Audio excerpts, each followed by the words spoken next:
Ya, baik. Nah, ini WHO KL ini adalah instrumental untuk melihat kualitas hidup. Jadi ada 4 faktor utama ya di sini. Dia melihat fisiknya. Misalnya gini, seseorang pasien diabetes, dia lihat apakah di dalam perjalanan hidupnya dia ada rasa pain atau rasa nyeri yang sangat hebat. Tentunya kalau dia hidup dengan rasa nyeri itu akan berbeda ya dengan yang tidak. Atau dia ada kesulitan dengan terus-menerus dia merasa lelah, energinya tidak ada, ya itu akan mempengaruhi kualitas hidupnya. Atau dia mengalami susah tidur, itu pun mempengaruhinya, ya. Atau secara psikologis dia tuh hidupnya dengan perasaannya penuh dengan self esteem yang rendah, merasa diri, merasa diri seperti tidak mampu, atau penuh dengan pikiran yang negatif. Ya, atau dia memiliki kok aku masa depanku seperti ini, itu akan mempengaruhi juga kualitas hidup. Selain itu juga secara sosial, apakah dia memiliki latar belakang kehidupan relasi yang tidak cukup harmonis gitu ya, atau enggak social supportnya tidak baik, atau di dalam aktivitas seksual yang tidak juga baik, itu mempengaruhi. Kemudian dari domain atau faktor environment atau lingkungan, itu terkaitan apakah ada problem finansial ya, atau ada problem-problem yang berkaitan yang membuat dia jadi stresor. Nah ini instrumen-instrumen untuk kita lihat kualitas hidup seseorang. Oke, next. Ya, jadi diabetes itu dapat berdampak pada kualitas hidup ya. Misalnya gini, pada pasien dengan diabetes, dia memiliki perasaan yang tidak pasti. Dia kadang-kadang berpikir, ini bagaimana ya ke depannya ya. Kadang-kadang dibayangin nanti kalau komplikasi akan seperti apa ya timbulnya gitu. Nah, sedangkan kita tahu perawatan diabetes itu menyita waktu ya. Artinya dia harus panjang, teratur, menjaga makanannya baik ya kan. Terusnya olahraganya harus bagus dan gaya hidup atau lifestyle-nya itu harus dijaga dengan baik. Ya, tidak cuma itu, psikologi distres itu bisa terjadi, perasaan takut, cemas, sedih tentang kondisinya dan kembali lagi komplikasinya, ya. Sehingga hal itu semua berpengaruh terhadap gulanya makin tinggi, gitu ya. Kadang-kadang bisa rendah juga, ya. Jadi ada perasaan-perasaan tidak nyaman, perasaan bergantung, akhirnya dia bergantung kepada keluarga yang lain atau dia takut menjadi beban, ya. Kadang-kadang juga yang mempengaruhi kualitas hidup ditemukannya ada disfungsi seksual. Ya, next. Kita lanjut. Ya, nah ini adalah model Kubler-Ross. Jadi begini, ketika seseorang pertama kali dia didiagnosis diabetes, itu banyak hal fase, ada fase-fase yang bisa terjadi. Pertama ya, ada yang disebut dengan fase denial. Artinya dia menyangka, enggak lah, kayak mungkin alatnya nggak benar deh gitu. Dia menyangkal bahwa dirinya mengalami diabetes ya. Kadang-kadang di tengah dia denial, dia menyalahkan banyak hal gitu ya. Atau tahap kedua, anger, dia marah gitu kan. Nggak bisa, gue kan jago, aku jago olahraga, aku orang yang teratur. Kenapa aku diizinkan mengalami sakit seperti ini? Bisa saja. Fasenya adalah anger. Atau masuk ke fase ketiga ya. Fase ketiga itu misalnya bargaining, artinya dia sampai memohon, aduh aku orang yang taat, kenapa saya mengalami sakit seperti ini, bisa juga. Atau akhirnya jatuh dia mengalami perasaan depresi, aduh sakit seperti ini lagi, atau dia tahap acceptance. Nah, tiap orang itu tidak selalu berurutan ya, denial, anger, bargaining, depression, enggak. Kadang-kadang ada orang yang marah, habis itu denial, tapi terus stuck di situ. Tapi ada juga marahnya sebentar, denial sebentar, habis itu dia langsung bisa menerima acceptance. Jadi tiap orang berbeda-beda dalam menyingkapi, melihat dirinya dalam kondisi sakit seperti ini. Ya, next. Ya, sekarang kita mau lihat bagaimana sih kondisi stres itu bisa mempengaruhi kadar gula, ya kan? Kita lihat ya. Nah ini kita lihat ada gambaran otak ya. Di sini ada gambaran otak itu, kalau kita lihat ada yang namanya hipotalamus, pituitari, dan juga ada adrenal. Ini kita sebut HPA aksis. Ya, di dalam otak kita yang luar biasa kompleks yang dikasih Tuhan itu ada yang disebut dengan HPA aksis. Nah, ketika kita stres, ya, maka dia akan mengaktifkan yang si HPA aksis tersebut, ya. Dia jadi aktif sehingga si hipotalamus itu yang ada di pangkal otak kita, dia akan memberikan suatu proses sampai akhirnya ada yang disebut hormon stresnya keluar, namanya kortisol, ya. Nah, hormon kortisol ini keluar, nah inilah yang akan mempengaruhi kadar gula. Next, lanjut. Ya, jadi kita lihat gambar di sebelah sini ya, ada gambar kortisol ya. Ketika kita diperhadapkan dengan segala macam tekanan dan diperhadapkan dengan stres tersebut, maka dia akan ada hormon kortisol keluar ya. Nah, ketika hormon itu keluar, dia akan masuk, dia akan mempengaruhi ke seluruh organ tubuh kita. Nah, salah satunya adalah kadar gula itu bisa meningkat. Nah, kalau kita terus terpapar dalam kondisi yang terus stres, kita bisa bayangkan kan bagaimana menjadi kortisol tersebut mempengaruhi kadar gula kita. Ya, di gambar sebelahnya ada, kita lihat di sini ada otak dan ada istilahnya amigdala. Ya, ini amigdala juga sama. Ini adalah satu bagian di dalam otak kita sebagai alarm. Alarmnya apa? Jadi, ketika kita diperhadapkan dengan segala tekanan kehidupan, segala stresor kehidupan, maka si alarm itu akan berjaga-jaga, dia akan menyala istilahnya. Dia akan mengatakan, berkata kepada tubuh, ada ancaman nih, ada suatu permasalahan nih. Namun ketika stres itu terus-menerus berkepanjangan, maka itu akan mempengaruhi. Karena akhirnya tubuh itu dia akan terus berjaga-jaga. Dia akan terus berwaspada. Nah, inilah yang sering kita sebut dengan fight or to flight, dan itu mempengaruhi kadar gula pada pasien-pasien diabetes. Ya, next. Oke, baik Bapak Ibu, kita mulai lagi. Jadi ini gambaran kortisolnya ya, kortisol yang mempengaruhi gula darah menjadi tinggi. Jadi ketika kita diperhadapkan dengan segala macam tekanan, kita diperhadapkan dengan segala stresor, maka itu akan mempengaruhi kadar gulanya menjadi tinggi. Makanya Bapak Ibu, sebisa mungkin kita harus bisa mengelola stres kita. Ya, nah ini adalah amigdala sebagai alarm di dalam tubuh kita, di dalam otak kita, yang membuat dia awas, ada ancaman, awas, ada stresor. Nah, ketika seseorang terbiasa dengan stres yang berkepanjangan, maka dia amigdalanya tuh jadi sensitif, Bapak Ibu. Nah, inilah yang akhirnya menimbulkan banyak kondisi yang tidak stabil dalam tubuhnya. Ya, kita lihat. Nah, apa sih masalah psikologis yang banyak ditemukan? Jadi, yang paling sering itu ada kecemasan, ya, ada depresi, ada diabetes distres, ya, ini adalah, dan juga gangguan perilaku makan. Ini yang masalah-masalah psikologis yang banyak kita temukan pada pasien-pasien diabetes. Ya, kita lihat. Oke, apa sih diabetes distres?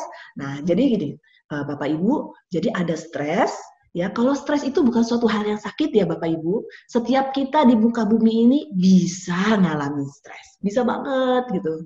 Ya, namun kalau dalam kadar tertentu itu memang kita butuhkan. Ya, kita sebut dengan eustress. Kadang dalam kadar tertentu itu kita butuhkan untuk kita menghadapi setiap tekanan. Ya, namun ketika dia menjadi berkepanjangan, maka akan menimbulkan distres. Ya, diabetes distres. Ya, seperti apa misalnya? Misalnya gini, ketika dia belum bisa menerima dirinya mengalami diabetes. Tadi kita sudah pelajari ya fase-fasenya ya. Mungkin dia terus di dalam denial, menyangkal, aku nggak mau, aku nggak bisa terima. Aku baik kok, aku di sekolah bagus kok, aku bisa keluar dari keluarga baik. Dia nggak terima ketika dikatakan bahwa kamu mengalami diabetes ya. Terus atau merasa dia tidak mampu melawan penyakit itu. Ya, dia terus nggak bisa, banyak banget kelompok ketat protokolnya segala macam.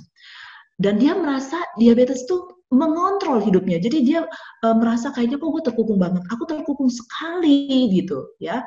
Dan dia menghindari ya, banyak menghindari. Atau merasa sendiri, terisolasi, dia menjadi marah, frustasi, pikirannya negatif tentang diabetes. Nah, ini bisa ditemukan pada diabetes ya, distres ya. Nah, kalau cemas bagaimana? Pada pasien-pasien diabetes yang ditemukan cemas itu cemas akan masa depan. Ya, dia jadi takut. Nanti kalau terjadi komplikasi bagaimana ya? Nanti kalau saya nanti terus-terusan seperti ini bergantung dengan obat bagaimana ya? nanti kalau misalnya dapat suntikan bagaimana ya? Jadi dia penuh dengan ketakutan segala macam, ya. Pikirannya jadi penuh dengan ketakutan akan masa depan, ketakutan tentang dirinya, takut dia menjadi beban gitu. Itu penuh dengan kecemasan, ya. Akhirnya berdampak kemana? Kepada ketegangan motorik. Dia jadi gelisah, dia sakit kepala gitu kan, gemeteran. Kadang-kadang nggak bisa rileks gitu, ya. Kepalanya tegang, keringetan, kadang-kadang dadanya berdebar gitu ya. Ini bisa terjadi pada kondisi yang cemas. Kalau depresi bagaimana?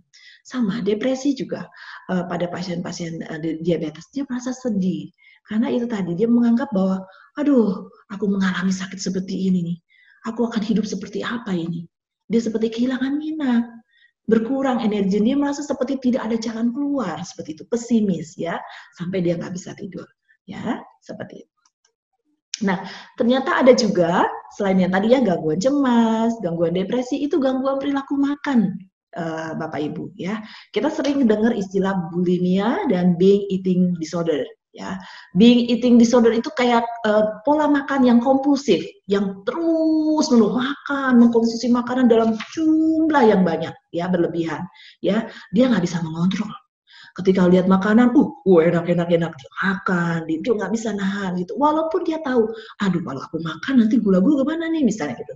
Tapi dia nggak bisa, dia makan terus, impulsif, tidak bisa menahan dorongan tersebut. Ya, dia makan tanpa merasa bersalah. Nah itu kalau itu binge eating disorder. Ya, kalau bulimia itu sama, dia mau makan mulu banyak, habis itu dia mencoba mengeluarkan makanannya dengan cara memuntahkan atau dia pakai obat pencahar. Ya, dia ada perasaan bersalah. Aduh, aku udah makan banyak nih, harusnya dikeluarin. Tapi makan nggak bisa terkontrol, habis itu dia berusaha mengeluarkan. Ya, jadi ini ada istilah baru lagi, tapi memang dia bulimia, mungkin teman-teman Bapak Ibu sudah pernah dengar ya. Kalau dalam istilah medis itu eating disorder yang berkaitan dengan diabetes, tapi ini mungkin di masyarakat awam dikenalnya dia bulimia. Jadi mereka adalah sakit ini adalah dengan sengaja dia harusnya pakai insulin pada diabetes tipe 1. Dia sengaja insulin yang harus dikasih oleh dokter itu diberikan dengan dosisnya, dia tidak pakai gitu loh. Dia sengaja supaya menurunkan berat badan. Karena apa? Karena apa? Dia memiliki body image, dia self esteem-nya rendah, dia merasa badannya tidak bagus, dan dia berpikir, ya sudah, aku pengen paling nggak berat badanku bisa langsing deh, paling nggak aku biar kelihatan bagus. Tapi kan kalau dia nggak pakai insulin pada diabetes tipe 1, akhirnya gulanya tambah tinggi kan. Kalau gulanya tambah tinggi terus menerus, kan dampaknya kan bisa terjadi ketoasidosis. Nah ini yang terjadi ya, seperti itu. Jadi mereka nggak bisa nahan karbohidrat loh, yang manis-manis. Ya, tidak bisa menahan, mengontrolnya. Nah, terus bagaimana sih cara mengontrolnya?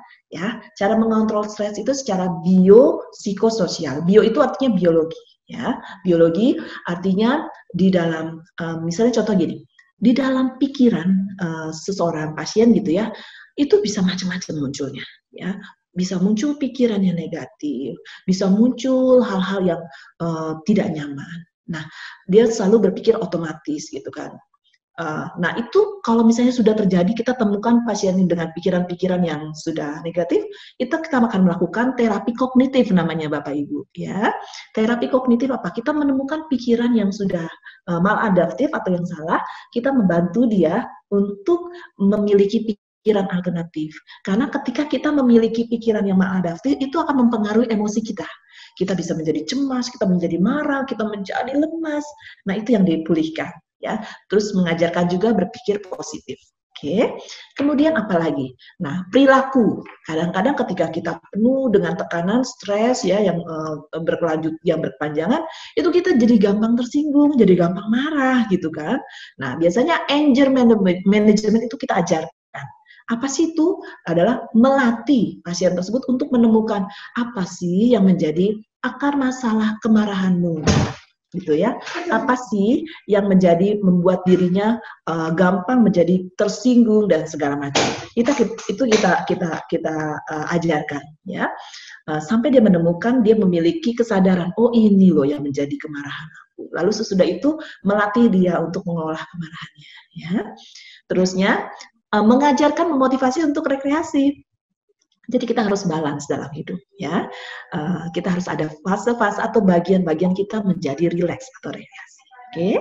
Terusnya emosinya, emosi relaksasi ya Bapak Ibu itu yang paling gampang yang bisa kita lakukan adalah kalau kita suka mendengarkan musik instrumental, kita nyalakan musik tersebut, misalnya suka musik apa keroncong kah, instrumental kah, ya musik klasik kah, atau bunyi-bunyi hujan, kita dengarkan. Itu membuat kita lebih rileks ya. Terusnya ada juga meditasi, ada spiritual, ini berkaitan sembahyang ya, sholat 5 waktu, ibadah dan segala macam. Itu dilakukan karena itu bagian soul kita dipulihkan juga. Kemudian relaksasi atau fisiknya mungkin tadi ya, otot-otot kan bisa pegel tuh kalau kita tegang ya. Otot-otot motorik kita menjadi keras gitu. Nah, ketika dilakukan relaksasi kayak massage aja itu sangat membantu sekali ya.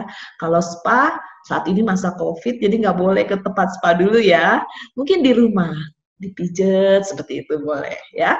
Nah, ketika kita sudah mengupayakan suatu biopsikososial ini ternyata masih susah tidur, emosinya masih di kecemasan, depresinya, tetap kita harus berikan obat namanya psikofarmaka. Tergantung dari pasiennya ya. Oke, nah terus bagaimana dong caranya supaya saya memiliki kualitas hidup yang baik? Jadi kita lihat ya, diabetes kita tahu ini adalah penyakit diabetes ini suatu metabolik kronis ya. Terus ketika dia menjadi komplikasi, itu bisa mempengaruhi penurunan kualitas hidup. Namun, itu kan bukan harga mati. Kita bisa dong, bagaimana caranya supaya kita mendapatkan kualitas hidup. Ya. Terkadang rata-rata pasien itu ketika dia dapat komplikasi baru dia sadar, kayaknya aku mau berubah deh, aku pengen bagus. Padahal sebetulnya Bapak Ibu, jauh sebelumnya, kita tuh bisa banget. Jauh sebelum terjadi itu, kita sudah memodifikasi kehidupan kita, gaya hidup kita, sehingga kita mampu mendapatkan kualitas hidup yang baik dan kita bisa bertahan hidup dengan baik ya, seperti itu ya. Terus langkahnya apa sih supaya kita tuh bisa dapat kualitas hidup tersebut ya? Pertama kita harus mengurangi faktor risiko. Ya, Bapak Ibu, misalnya gini, kalau misalnya kita ada merokok nih saat ini, ya kan, kita usahakan. Kalau biasanya saya pada pasien-pasien saya akan motivasi untuk yuk berapa jumlahnya satu hari, misalnya 1 bungkus, latihan ya menjadi setengah bungkus, sampai secara bertahap itu menjadi 0 ya. Kadang-kadang kan memang motivasi untuk berubah itu susah, tapi kita ajak untuk yuk bisa ya kurangin setengah bungkus, kurangin setelah setengah itu 1/4 bungkus, seperti itu ya. Kalau yang bisa langsung stop luar biasa, saya kasih jempol nih ya. Artinya kita mengurangi faktor risiko. Stop juga minuman-minuman alkohol ya, karena alkohol juga mempengaruhi ya. Kemudian problem solving artinya gini. Ketika kita mengalami gula darah kita sedang tinggi atau rendah, kita lihat apa sih yang menyebabkan dan cara pencegahannya. Tadi kita sempat bahas tuh Bapak Ibu, ketika kita dipaparkan dalam kondisi stres yang berkepanjangan, ternyata ada hormon apa? Ada hormon kortisol yang keluar, dan hormon kortisol ini bisa mempengaruhi kadar gula menjadi tinggi. Kalau itu terus-menerus, ya akhirnya di dalam tubuh kita bisa tinggi ya kadarnya. Itu salah satu kalau berkaitan dengan stres. Lalu kita lihat, gula darah saya tinggi. Kalau apa? Kalau bicara tentang finansial, itu membuat saya tegang dokter. Misalnya, oke, berarti berkaitan finansial. Kita cari mengapa itu menjadi sangat bermakna pada diri kita. Atau enggak, saya setiap kali bicara tentang suami saya, hawanya marah dokter. Itu bikin gula darah saya tinggi. Apa yang terjadi dalam relasi kita dengan pasangan kita? Ya, lalu dengan kita mencari ya problem solving yang apa yang menyebabkannya, lalu kita mencoba mencari lagi langkah-langkah bagaimana mencegahnya. Itu problem solving ya salah satunya ya. Kemudian langkah berikutnya, ini berkaitan yang tadi itu kita juga sama. Apa sih yang membuat saya stres? Ya, jadi kita kelola stresnya. Kita tahu dulu, kita kelola dulu, dan itu akan membantu kita sekali ya. Take medication artinya gini, ketika kita berobat, dokter akan kasih kita obat atau insulin. Kita mulai mempelajari juga ya cara kerjanya dan dosisnya.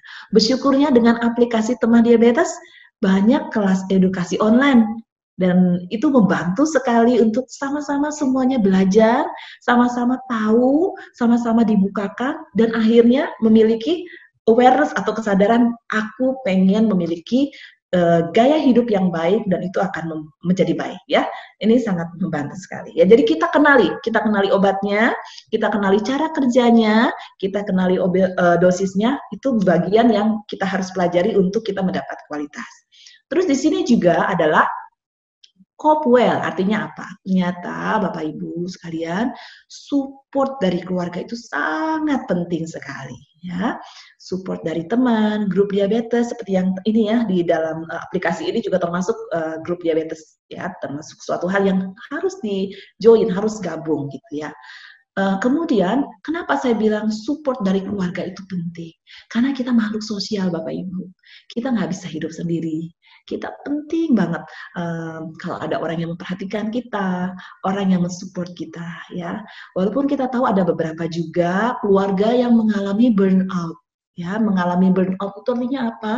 Ketika ada salah satu anggota keluarganya yang diabetes, dan masih tahap yang denial, yang bisa tidak terima bahwa dirinya mengalami diabetes, yang hidupnya masih yang sembarangan makannya, minum obat ogah-ogahan, olahraga disuruh nggak mau, akhirnya keluarganya tuh lelah banget, nyuruh bolak-balik, suruh ini, tidak dipatuhi. Dan itu menimbulkan burnout.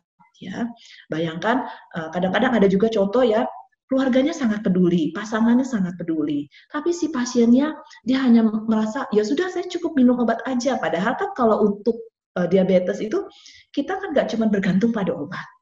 Gaya hidup, lifestyle itu pilar-pilar itu yang harus kita taati ya. Ada juga seperti itu ya. Jadi ternyata dukungan keluarga, dukungan teman, kita ada di dalam grup diabetes itu merupakan suatu hal yang sangat penting untuk kita juga bisa mencapai kualitas hidup ya. Lalu kita buat goal atau tujuan untuk bisa mencapainya yang realistis aja. Karena kalau kita membuat goalnya yang tinggi-tinggi, ketika kita tidak dapat, ekspektasi kita tidak terdapat, kita menjadi kecewa ya. Kemudian pola makan, eat healthy. Kita pilih makanan yang sehat ya Bapak Ibu ya. Nah ini dia, kita harus atur makanannya, porsinya, dan secara teratur ya. Kemudian yang terpenting lagi, be aktif, olahraga. 5 hari dalam seminggu, 30 menit aja. Tapi dok, sekarang kan zaman pandemi dokter, bagaimana? Ya di rumah kan bisa banyak ya kan, 30 menit aja per hari. Ya, atau misalnya jalan-jalan aja di sekitar rumah, bisa pakai face shield seperti itu, pakai masker kan bisa jalan, nggak usah lari, jalan-jalan aja untuk menggerakkan, ya seperti itu. Kemudian yang terpenting juga monitor, kita periksa gula darah kita, HbA1c biasanya per 3 bulan ya, tekanan darah, periksa lipid profile, dan medical check up teratur, pemeriksaan untuk mata, perawatan kaki, gigi itu penting. Ya Bapak Ibu ya, kita tetap harus melakukan medical check up secara teratur. Untuk apa? Untuk kita bisa tahu nih, oh di saya batasan kondisiku seperti ini ya, aku harus melakukan apa ya, seperti itu. Ya. Next. Nah ini dia yang tadi saya bilang. Jadi kalau ada beberapa pasien yang penting aku udah minum obat lah, aku udah ke dokter, minum obat sudah cukup. Padahal sebetulnya nggak cuma ini loh, nggak cuma hanya kadar gula doang loh. Ini nomor 4. Ternyata lifestyle itu harus kelima-limanya yang harus dijaga. Gaya hidup ini yang penting untuk kita bisa mencapai. Dietnya, ya, olahraganya, stresnya, ya, kenali stresnya dan mengelolanya yang tadi saya bahas dan menghindari terjadinya luka, ya. Nah, motivasi, ya. Motivasi ini adalah suatu dorongan yang kita perlukan untuk kita berubah. Ya tadi ketika seseorang diizinkan mengalami diabetes, itu dia akan mengalami fase-fase yang tadi dokter ceritakan ya, Kubler-Ross ya, untuk akhirnya dia bisa accept, bisa menerima ya, untuk akhirnya dia oke, aku sadar penuh, aku mau berubah dari pola makanku, gaya hidup, olahraga, cara pikirku, itu diperlukan ada yang namanya dorongan atau motivasi. Nah, motivasi ini sebagai dorongan untuk dia melakukan action. Ya, nah ketika dia memiliki motivasi, dia masuk ke dalam action. Nah, ketika action itu dia lakukan, maka sesudah itu kita akan maintenance. Sebagai contoh, ada pasien saya dia mengalami diabetes. Kemudian di dalam perjalanannya ternyata dia ada obesitas juga. Di dalam perjalanannya ternyata dia mengalami fatty liver. Lalu apa yang terjadi? Ketika dia berobat dia menjadi kaget gitu kan. Aduh, sudah mulai ada komplikasi di livernya. Sesudah itu dia memiliki motivasi, aku mau berubah, aku pengen gaya hidupku, gaya pola hidupku, exerciseku, pola makanku menjadi baik.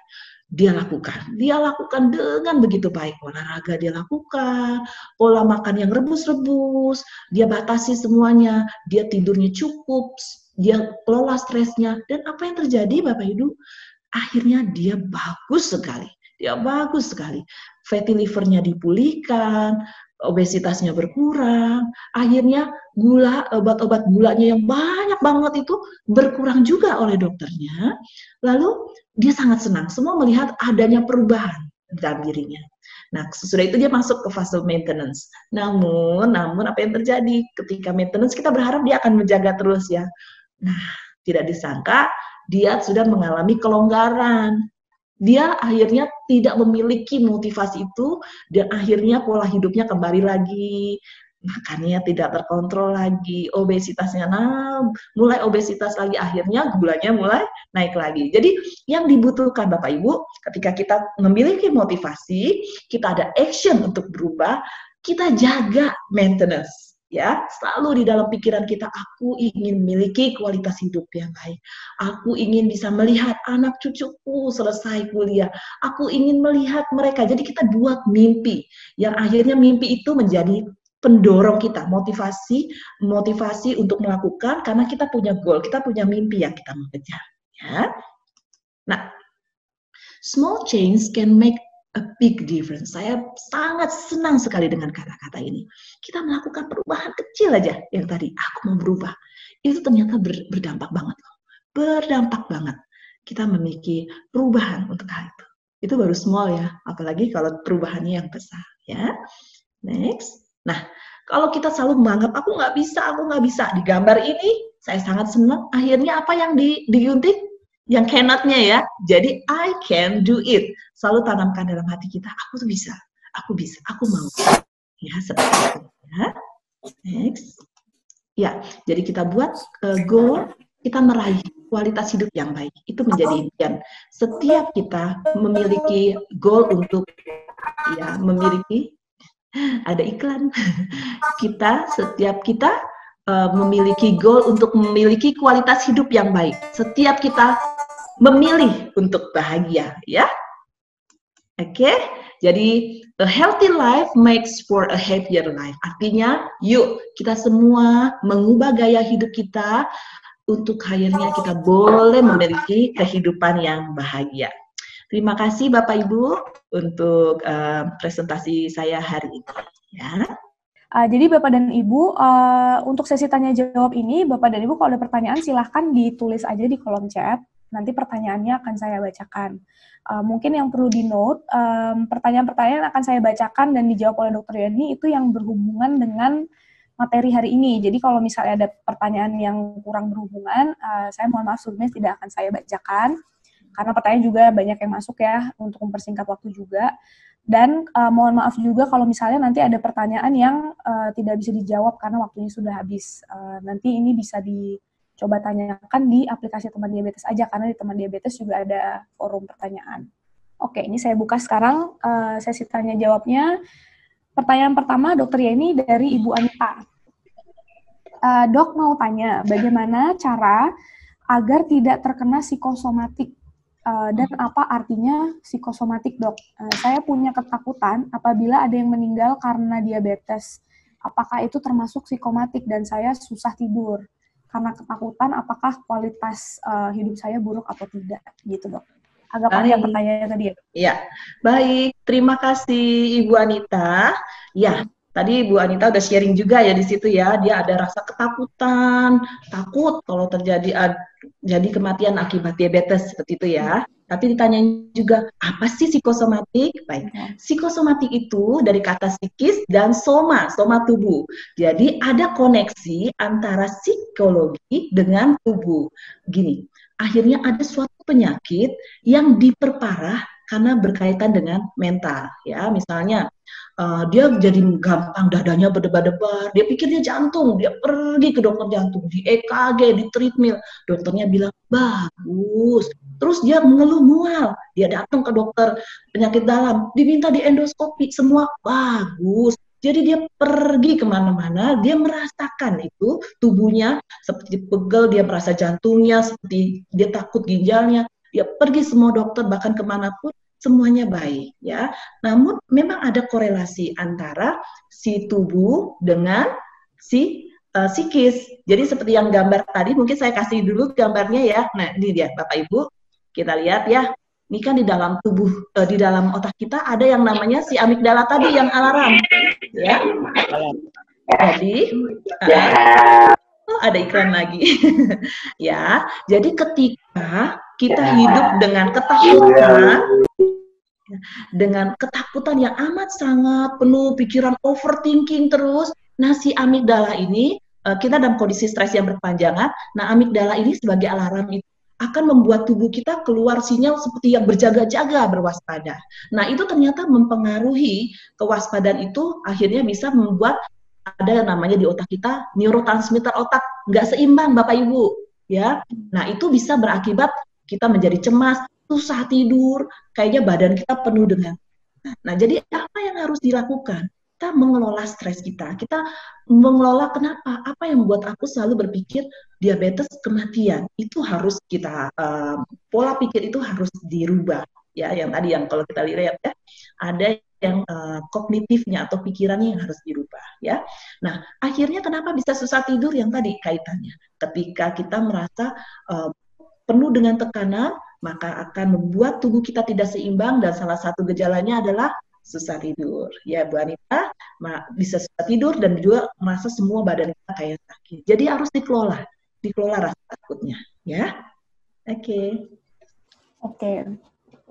Terima kasih Dokter Eni jawabannya. Sudah cukup jelas ya Bu Anita. Kalau ada pertanyaan follow up boleh ditulis di chat ada. Oke, pertanyaan selanjutnya nih ada pertanyaan yang mirip Dok dari dua orang. Yang pertama dari Pak Effendi dan yang kedua dari Bu Witri. Pak Effendi itu bertanya gimana caranya menghilangkan stres kerjaan biar gula darah tidak naik. Nah ini mirip dengan pertanyaan Bu Witri. Apa sih tipsnya Dok supaya melawan hormon kortisol? Namanya hidup kan pasti ada ya pikiran-pikiran kecemasan, stres dan lain-lain gitu Dok. Oke, baik. Baik Pak Effendi, Bu Witri, terima kasih. Tadi yang satu Pak Effendi ya berkaitan dengan stres pekerjaan.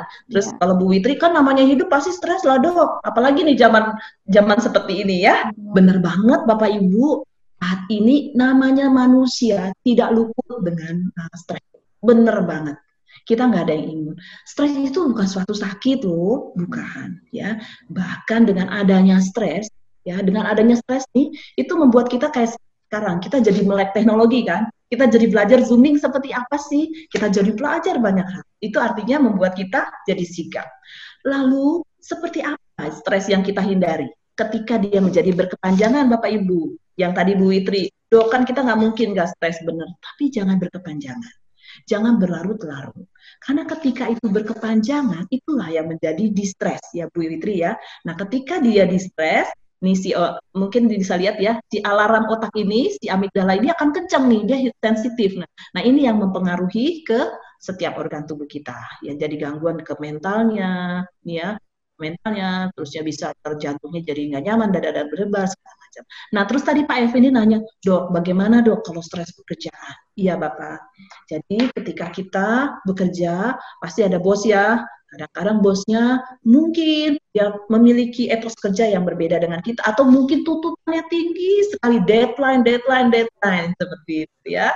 Maka kalau misalnya kita sudah bekerja sebaik mungkin, kita harus membalansnya juga. Kalau memang tuntutan kerja di tempat kita kerja itu tinggi, kita harus membalans mungkin ketika saya pulang ke rumah, saya harus punya waktu untuk saya rileks seperti itu ya. Terus kita mungkin cari teman yang bisa untuk kita sharing, bisa berbicara untuk akhirnya itu membantu kita kayak gitu. Karena kan mau nggak mau kita tetap masih di kerjaan itu kan, artinya kita tetap berhadapan faktanya dengan kondisi yang pekerjaan berat, atau mungkin teman-teman kerja yang juga tuntutannya berat atau disiplinnya, itu tidak bisa kita hindari. Namun kita bisa kelola kapan aku menjadi istirahat, kapan aku menjadi balance seperti itu, ya. Oke, seperti itu Pak Effendi ya. Jadi kita kenali kita bekerja seperti apa, kita ikuti, lalu kita punya balance, kita punya me time untuk menyeimbangkan ketika kita rasa tertekan, ketika kita lelah, dan kapan kita punya bikin perasaan kita menjadi relax atau happy. Oke? Oke, baik dong. Jadi kuncinya adalah mengenali kebutuhan diri kita sendiri dan balance ya dok ya? Ya, betul. Oke. Selanjutnya ada pertanyaan dari Ibu Anita Kurniawan, dok. Apakah diabetes memperparah penyakit terdahulu? Lalu apakah juga akan sangat berdampak pada konsentrasi dan emosional tersebut? Gitu dok. Oke, baik.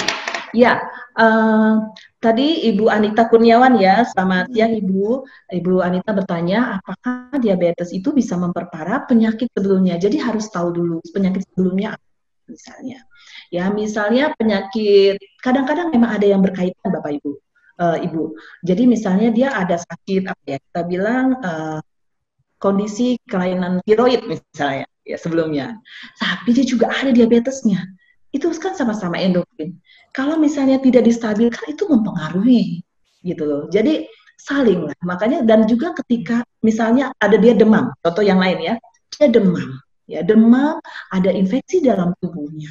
Lalu gulanya masih tinggi. Nah, itu si kuman senang sekali. Begitu kan susah nanti infeksinya pulih kan walaupun sudah dapat antibiotik. Artinya kadar gulanya itu harus dipulihkan dulu, diturunkan dulu supaya akhirnya si kuman-kumannya dengan antibiotik ini bisa dihilangkan. Nah, seperti itu misalnya salah satu contohnya. Terus ada pertanyaan, dok, kalau diabetes ini bisa ya dok ya bikin nggak konsentrasi, emosi jadi nggak stabil. Bisa Bapak Ibu, ya bisa Ibu. Jadi berkaitan gini, ketika misalnya dia kembali lagi ya, berkaitan dengan psikologis atau dalam kondisi dia sedang stres gitu ya, itu akan membuat dirinya itu menjadi emosi tidak stabil. Ya, seperti yang tadi kembali lagi, ini gambarannya, stres, kita bisa lihat ya gambarnya ya, stres respon ketika dia berhadapan dengan suatu tekanan, maka dia akan memberikan sinyal kepada tubuh untuk akhirnya ada yang namanya hipotalamus pituitari ini mengeluarkan si hormon tersebut. Akhirnya apa jadinya? Dia menimbulkan misalnya ke dalam emosinya dia bisa menjadi cemas, bisa jadi depresi. Terusnya apa? Konsentrasinya juga bisa. Konsentrasi itu mungkin berkaitan dengan depresi. Jadi saling. Nah, kalau gitu bagaimana dong caranya? Tadi ada pertanyaan dari Ibu Witri ya. Bagaimana dong supaya hormon kortisol itu tidak tambah banyak? Kita mengelolanya lagi Ibu, kita mengelola. Kenali apa yang menjadi tekanan kita kelola stres tersebut. Kita cari hal-hal yang membuat kita bisa happy. Ya, karena ketika happy olahraga ada hormon tuh yang bahagia keluar namanya hormon endorfin. Nah, itu yang bikin kita happy, ya. Oke? Oke, Dok, terima kasih jawabannya. Pertanyaan selanjutnya Dok dari Ibu Rosa. Iya. Apakah meditasi yang rutin bisa menyembuhkan diabetes? Bagaimana penjelasan ilmiahnya ya, Dok? Oke. Ya, seperti ini. Apakah dengan meditasi rutin itu bisa memulihkan diabetes? Ya, jadi meditasi ini bagian dari mengelola stres tadi. Cuman kan untuk bisa pulih dari diabetes kan tetap ada 5 pilar ya. Nah, yang kita bahas ini kan yang menghindari stres tadi. Tetap dia harus kadar gulanya harus dijaga Ibu. Tetap dia harus jaga makanan, dia harus olahraga. Nah, ini di poin ini nih yang kita bahas tentang meditasi. Kita lihat ya. Nah, ini dia. Ketika dia meditasi, itu kan sebenarnya ketika meditasi itu kan kita mencoba untuk tenang, kita mencoba untuk fokus pada diri kita tenang, setiap hal-hal pikiran-pikiran yang begitu banyak, kita coba alihkan, kita coba pinggirkan gitu ya. Nah, itu membantu, secara emosi itu membantu. Ya. Nah, ketika itu membantu, itu bagian dari kita mengelola stres kita juga. Ya, kita fokus, coba tenang, dan ternyata tubuh kita membutuhkan hal-hal seperti itu. Tubuh kita membutuhkan ya. Jadi nggak cuma satu aspek ya Bapak Ibu, tetap kita harus ingat ini, lima pilar ini. Yang kita bahas untuk misalnya meditasi, relaksasi ini bagian kita mengolah emosi. Ya, kembali lagi, mungkin secara ilmiahnya begini, kita lihat lagi ya gambaran nantinya ya. Ketika kita coba rileks, kita coba fokus seperti itu, berarti kan kita tidak mencoba untuk setiap tekanan, setiap stres itu tidaklah mempengaruhi hormon di dalam otak kita. Ya, kita mencoba kondisi yang tenang, balas, dan itu diharapkan akan meredakan, ya, meredakan dan membuat kita menjadi tenang seperti itu. Ya, oke. Oke, sudah cukup menjawab ya Ibu Rosa. Bila ada pertanyaan follow up, silahkan ditanyakan di chat lagi. Berikutnya dok, pertanyaan dari Ibu Pitasari. Dok, apakah menstruasi berpengaruh pada kadar gula? Oke, menstruasi ya. Menstruasi itu sebenarnya kan hormonal, suatu hal yang biasa ya. Mungkin premenstrual sindromnya kali ya, karena kalau ketika premenstrual sindrom itu kan kadang-kadang emosi kita tuh bisa nggak stabil tuh. Kadang-kadang bisa ada orang yang emosinya tidak bisa terkontrol, ya. 1 minggu sebelumnya dia tidak simak, akhirnya bisa emosi tidak terkontrol, dia menjadi marah-marah, kadang-kadang dia susah tidur. Nah, mungkin yang di sini yang akhirnya mempengaruhi. Tadi lagi, akhirnya kan dia membuat kondisi stresnya kan tinggi banget kan, dan akhirnya nggak heran dong si hormon kortisol itu keluar karena ada dalam tubuhnya menjadi fight dan flight, menjadi berwaspadahan berlebihan. Mungkin itu premenstrual sindromnya ya, ada yang kondisi-kondisi emosi tidak stabil, marah-marah, gampang tersinggung sebelumnya. Biasanya nanti sesudah dia menstruasi itu reda seperti itu. Ada beberapa wanita yang mengalami seperti itu. Ya. Oke dok. Selanjutnya ini pertanyaan dari Ibu Yuniarti. Ini menarik dok pertanyaannya dok. Pada kondisi seperti apa kadar tertinggi dan terendah hormon kortisol dok, dan bagaimana cara mengetahuinya? Oke. Ya, sebetulnya untuk kadar kortisol itu memang jarang ya diperiksa ya di laboratorium gitu ya. Tapi bisa juga diperiksa dia kadarnya dengan cara melihat dia berkaitan dengan limfosit juga ya. Dari yang saya baca dia berkaitan dengan limfosit. Kalau dia kortisolnya tinggi itu mempengaruhi kelenjar di timus yang dimana di dalamnya ada berkaitan juga dengan limfosit. Nah, ketika dia stresnya tinggi itu akan menekan, akhirnya bisa turun. Itu salah satunya sih yang bisa kita lihat ya kalau berkaitan dengan laboratorium. Tapi kalau secara psikologis kita bisa lihat dengan gambaran psikologis kita yang akhirnya gampang irritable, kita menjadi exhausted, kita menjadi sangat lelah. Gambaran-gambaran psikologis yang tadi saya jelaskan di sini itu muncul. Nah, mungkin berarti aku nih dalam kondisi yang tidak stabil nih secara psikologis seperti Oke. Jadi sebetulnya tidak ada untuk level hormon kortisolnya sendiri kita tidak bisa tahu, cuman dampaknya mungkin dok ya. Jarang diperiksa ya. Kadang-kadang kita juga menangani kasus-kasus pasien kita, kita jarang melakukan pemeriksaan tersebut. Tapi kita membahasnya dari aspek psikologisnya. Oh Bu, ini loh menjelaskan kenapa sih seperti ini. Ini yang dihindari seperti itu sih.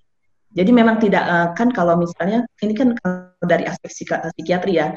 Kalau misalnya dari aspek yang lain kan pemeriksaan ini ada laboratoriumnya. Nah, kadang-kadang kita di psikiatri kita memang tidak memiliki pemeriksaan lab yang teratur seperti itu. Oke.